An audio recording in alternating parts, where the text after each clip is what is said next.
Please note that this content is for adults only. Viewer discretion advised. If you haven't yet, hit the subscribe, like, and share.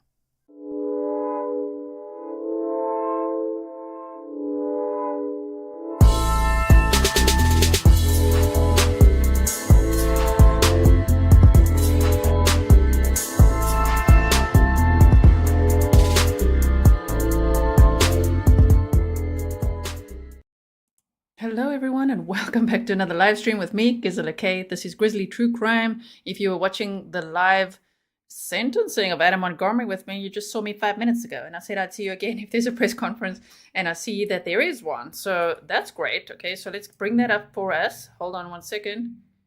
There we go. Here, let's listen to it.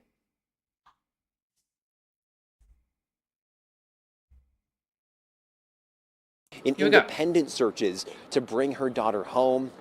And it was very difficult for her to stand up today. She was one of the first of the family members and loved ones who stood up to give those victim impact statements today. She then had to leave the courthouse because of another family commitment, she told us today. But let's take a listen to what she had to say when we asked about what it meant to stand up and look Adam Montgomery in the eye.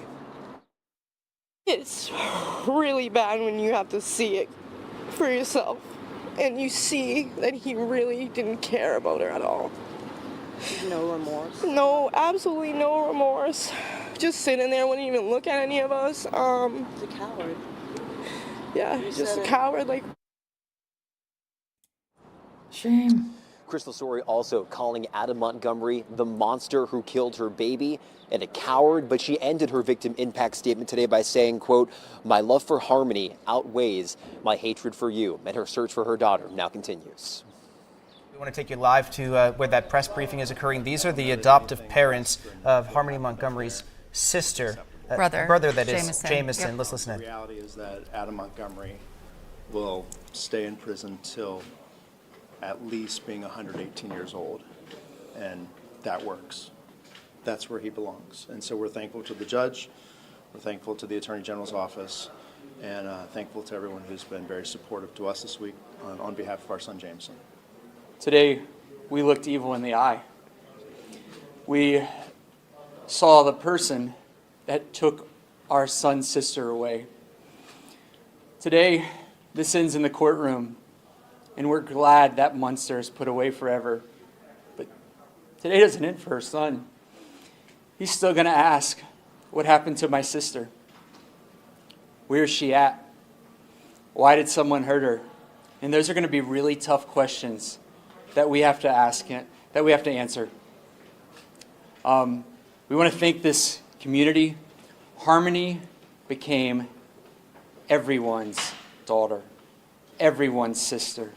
And without the support of all of you, this community, the police, this justice system, justice would not have been served today. But it was. And this is not a celebration for us, but we can tell Jameson that the monster was put away forever today. And we can never replace his sister, but we can tell him that he can't hurt anyone else. I know that we've long talked about this case, but the reality is, unfortunately, if there was another Harmony Montgomery today, another Harmony Montgomery could still happen. We certainly, all this needed to happen, but we also need to look at what's happening when it comes to child welfare, and to make sure this does not happen again, whether it's the state of Massachusetts, New Hampshire, or any state in this country. And that has always been something that we are committed to on behalf of our son, but also on behalf of Harmony. So that's what we look forward to next, is change happening, but we certainly are pleased with what happened here today. You're advocating for in Massachusetts for this Harmony Commission. I don't know if you've been given an update. Are you pleased or not pleased with the pace of moving that forward? Absolutely not, because what's changed to stop another Harmony Montgomery today? This is so much about Harmony and Jameson, but this is also about so many of the most other vulnerable children, and they're all of our responsibility that we have to protect them. This was preventable. that she was beat in a car, when we all heard all the crimes that he had committed way before he got custody of Harmony, I looked at my husband and I said, how? How did he leave? How did Harmony leave such a loving home and her foster family? How was she not kept with her brother and living with us today? How were they ripped apart? And that has to change because it could save these children's lives. I think the biggest thing we ask is, what is it going to take to create the change? Because we've met with lawmakers. We've spoken with governor's offices. We've spoken with lawmakers in Washington. What is it going to take? There's already been a child that has been killed in a manner that none of us can even imagine. What will it take to create the change? And this should have been in place days after. Jameson always ends most things when he talks about his sister, and he says, "I love you, big sister." And we let him know that even though she can't tell him, she loves him too. Blair, what is that in your left hand there, though? Jameson's mom, Crystal, gave this to us today to give to Jameson. And it has a picture of Harmony on the other side of it, which is very important to Jameson. Oh, that's so beautiful. It's very important to us. It's very important to our son that he knows Harmony's story, and he knows his story with her as well, and that doesn't get lost. Sadly, we have too many of these things that remind us of the tragedy and not the celebrations that should still exist. And so it's so, so sweet, but it's also so tragic. Today is not a celebration for us. It's just, I think we want to get home and hug our three boys and tell them how much we love them and how lucky we are to be their dads. I also want to say one other thing. If you look back over there, you see officers of the Manchester Police Department. And I can't imagine what it's been like for them to deal with the realities of this. And we are so thankful for the law enforcement, the first responders, the people who kept this in the public eye, the people who have listened, the people who've been searching. Just inside, people were telling us about the searches they're still doing. And that matters, and we are thankful. We know our son that will be the bright spot for him when he turns 15, 20, 25, goes down a rabbit hole of what's happened in his life. The bright spot in this will be those who've been out there fighting for Harmony and fighting for him. You and I have a really hard time processing these details.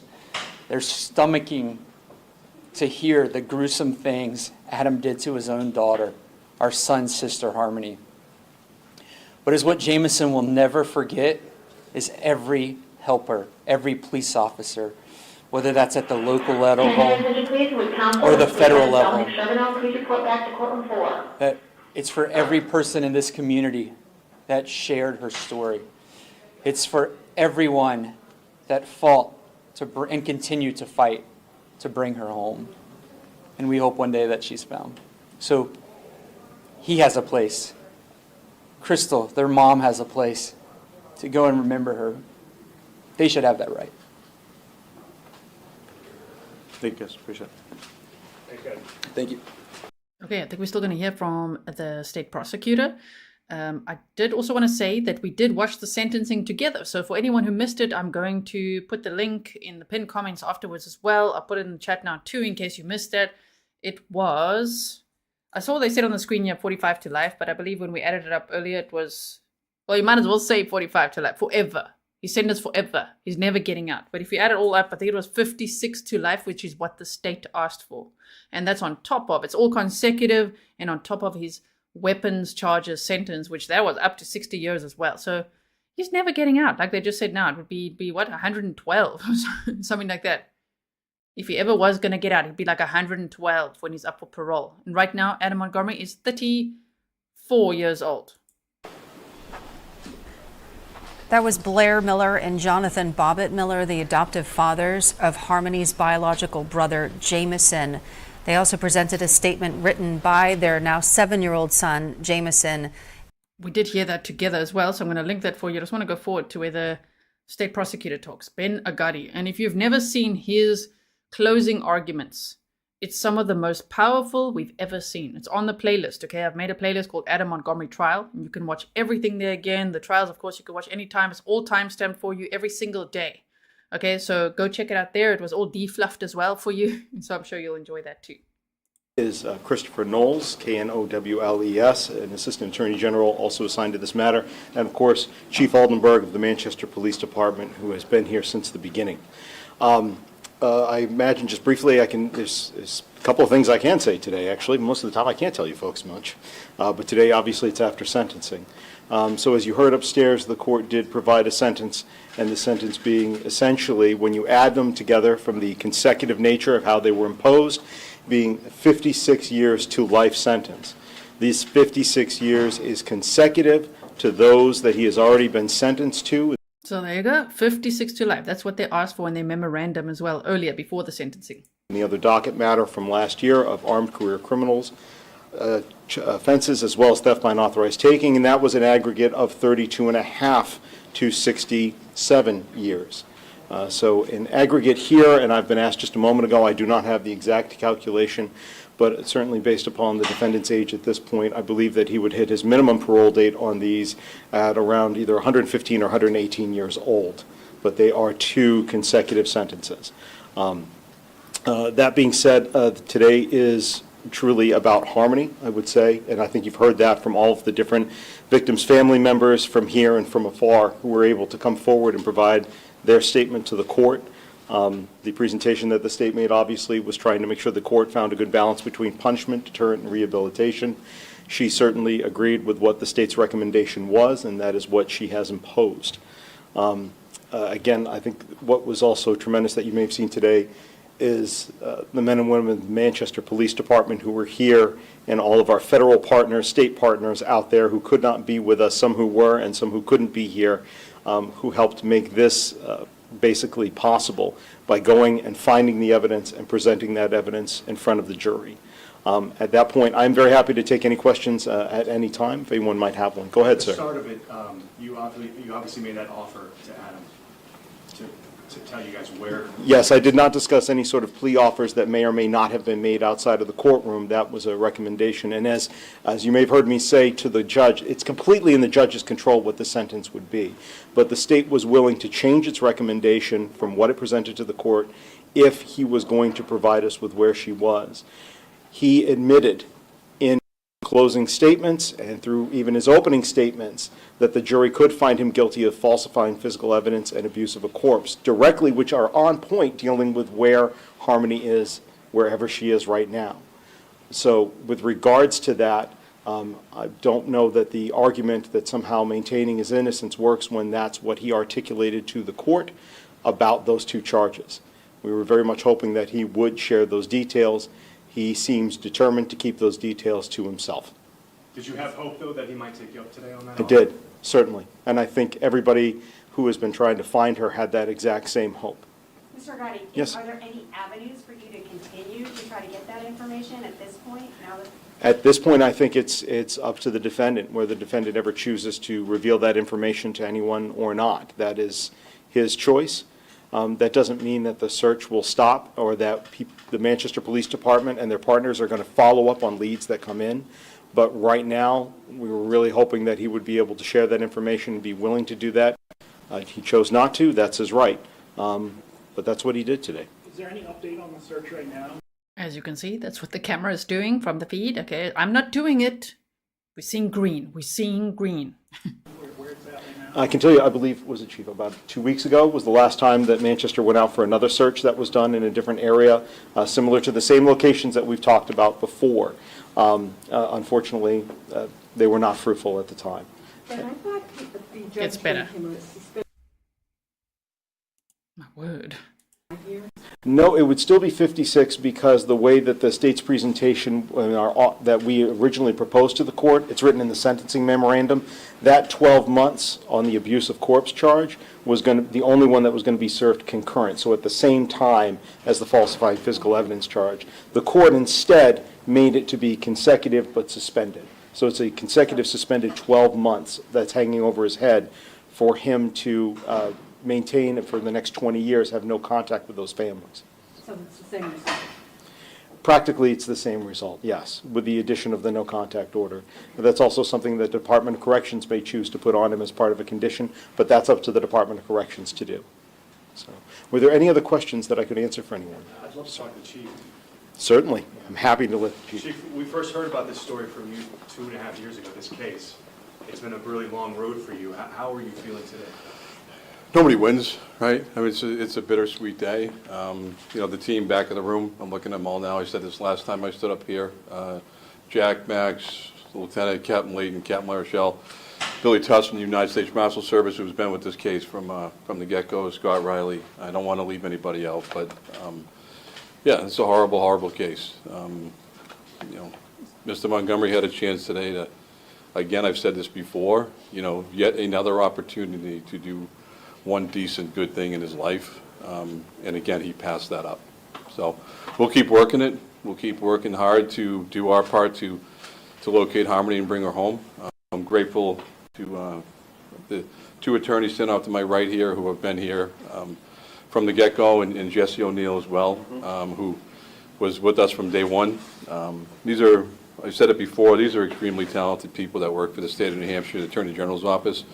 I don't think the state realizes how fortunate they are to have people like this that sacrifice many things in their personal life, their own time, after hours, weekends, nights, just like my team does. But so, gentlemen, thank you. Thank you to the team at the back. I'm thankful to the media who's kept this story alive and in the news and kept Harmony's face out there. I think that's critically important. So I'm thankful for that. Yeah, it's not a fun day for Manchester PD. It's not a, you know, we're not going to go back and, you know, be all smiles. We're grateful to the judge, Judge Messer, for hearing us, and for the jury for sitting through what they had to sit through for that period of time. So I'm thankful for the process and grateful to be where we're at. It's been a long road. Chief, do you think the system has changed at all? Could there be another Harmony Montgomery out there now or in the future? That's not for me to, you know, Manchester PD can do our part to make sure that doesn't happen. What happens beyond that in the partnerships that we have with other agencies that interact with children, we're working, you know, to keep those relationships positive. And my hope is that this never happens again. And I don't, you know, nobody wants that works in this field or works in the field with children. Nobody sets out for that to happen. So we'll continue to take steps to make sure that this does not happen again in the state of New Hampshire or anywhere else. You're all set with the chief, and if you're all set with us, we're going to thank you for your time, and I believe that hopefully there may be some other family members here who are willing to talk with you. I don't know. But thank you very much.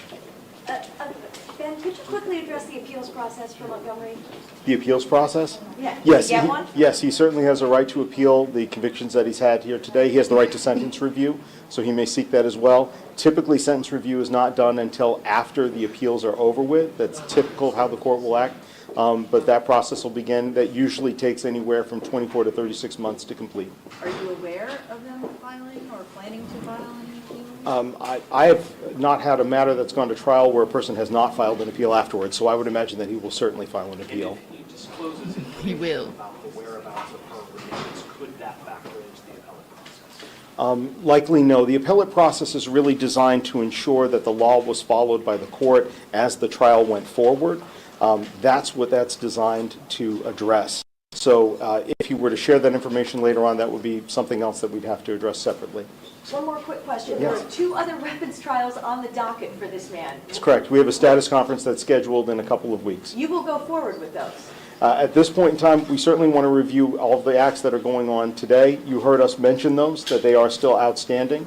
And that is certainly something that we'll take a look at and decide what's going to be happening going forward. But I'm not able to give any concrete answer on that status conference. It was enough to prepare for today and get today off the ground. That's another day to prepare for. Okay. All right. Thank you, everyone. Okay, that was the press conference for today. So if you, let me just take this off the screen quickly, and then we can chat. So today we saw justice for Harmony Renee. we always used to call her Harmony Montgomery, but her mother specifically asked that we now, going forward, refer to her as Harmony Renee, which was the name she was born with. They don't want her to have Montgomery, obviously with the association of Adam, the man who killed her, who's now been convicted of that, right?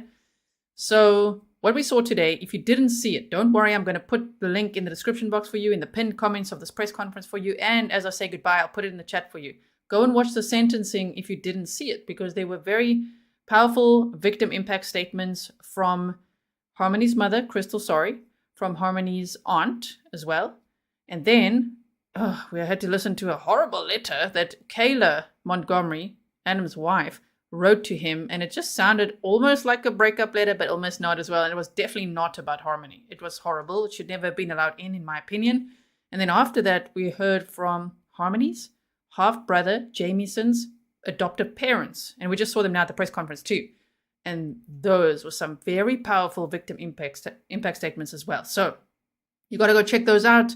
And then, of course, they had a little break in the courtroom there. If I can defluff that for any replay watchers, I will. If I can edit that out, sometimes YouTube, depending on the length of the video, doesn't let you. But I think with that one, I can. So I might actually defluff that a little bit for you right after this live stream. And I will link it for you, as I say. Because then they sentenced, obviously, the state presented, they wanted 56 to life, and then the defense, oh my word, the defense, they were like, really, still, obviously it's their job to defend their client, but damn, it felt all wrong. It felt all wrong, okay? And just saying that the state was pulling a stunt and all sorts of things, yeah, I don't think so.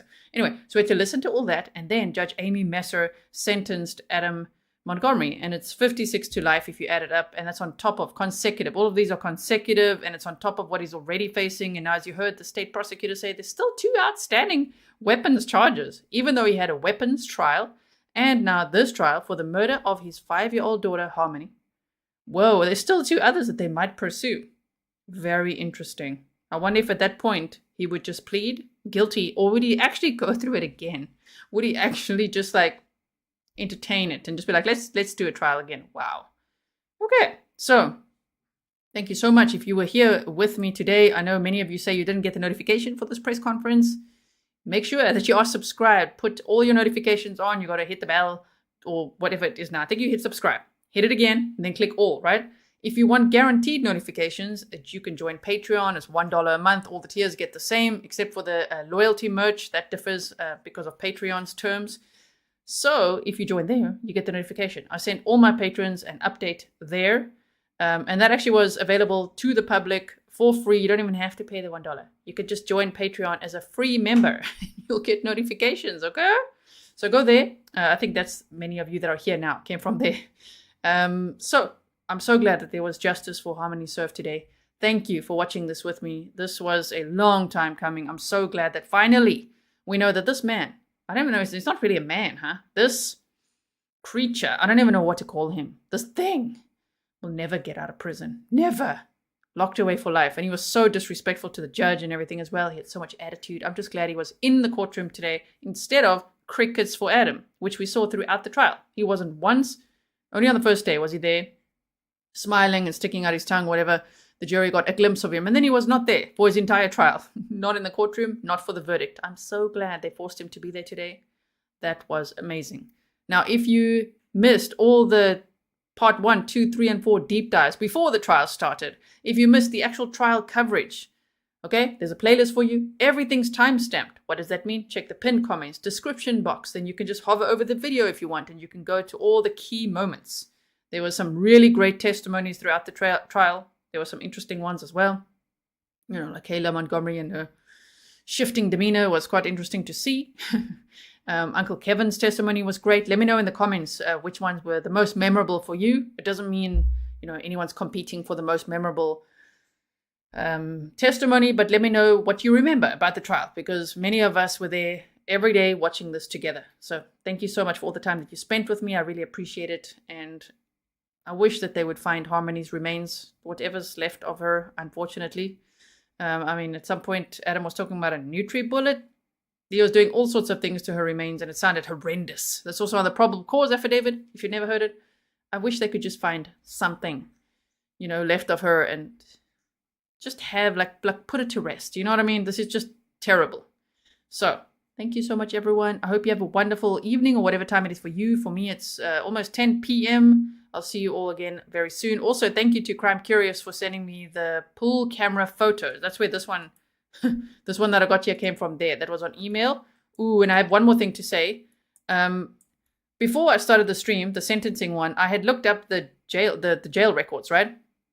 And Kayla Montgomery was not released. But then in the chat, people say, no, she was. But then the articles that people sent to me is from March 7th. That's when she was granted parole. But her release came with conditions. And I think she didn't meet those conditions because she has not been released. So she was meant to be released on May 3rd. And from what I can tell, and there's a couple of people that sent me some updates as well, because they could see I'm asking as well. They're like, no, she's not been released. So it doesn't seem like she has. If she has, okay. Let's see how that goes. I think some people say undisclosed location. I don't know where they got that from. But I'll keep you posted, okay? If you missed her parole hearing, it's also on the playlist. All right, everyone. Thank you so much, and I'll see you all again very soon. Stay safe, and I hope that you rest well tonight. Bye.